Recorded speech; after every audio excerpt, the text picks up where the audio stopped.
سلام دوستان خوبم، روز همتون بخیر باشه. من الان خواستم برم یه جایی قرار کاری داشتم، تا قبلش گفتم این ویدیو رو بگیرم براتون، به خاطر اینکه این سوال از من میشه که در حقیقت خب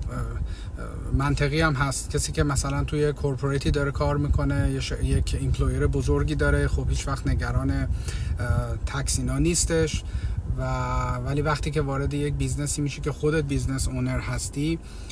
این سوال برات پیش میاد که من تکسم آخر سال به چه صورت میشه، هزینه‌ای که میکنم به چه صورت هستش. خواستم به توضیح بدم براتون که این بیزنس یه بیزنسی هستش که لجیت هستش و مثل بقیه بیزنس ها شما در آخر سال در حقیقت اون تکس سلیپتون رو میگیرید و اگر در آمریکا باشید 1099 میگیرید و اگر در کانادا باشید T4A تون رو میگیرید و در اروپا هم یه سری تکس کردیت ها هستش که در اختیارتون قرار میگیره و میتونید آخر سال اینها رو، یعنی در حقیقت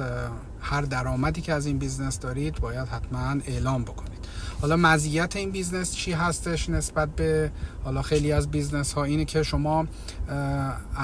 تمامی هزینه هایی که بابت این بیزنس انجام میدید، مسافرتی اگه میرید، مارکتینگی میکنید، هزینه حتی درایوی که میخوایم برید که کسی رو ببینید، یه هنگ اوتی داشته باشید، در مورد این بیزنس صحبت بکنید،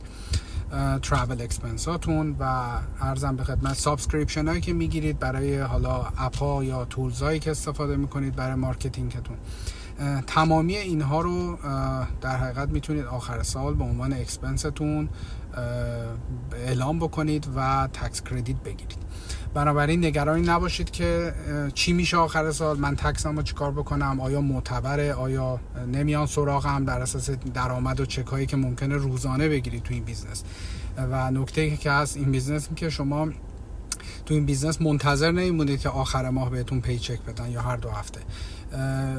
از یه جای به بعد اینجوری میشه که ممکنه هر روز برای شما یه چک بیاد، یه چک یا بیشتر بیاد دم خونتون و اون موقع است که پیش خودتون بگید من این درآمد رو باید اعلام بکنم، چیکار بکنم. خواستم بهتون توضیح بدم چون این سوال برای خیلیا پیش اومده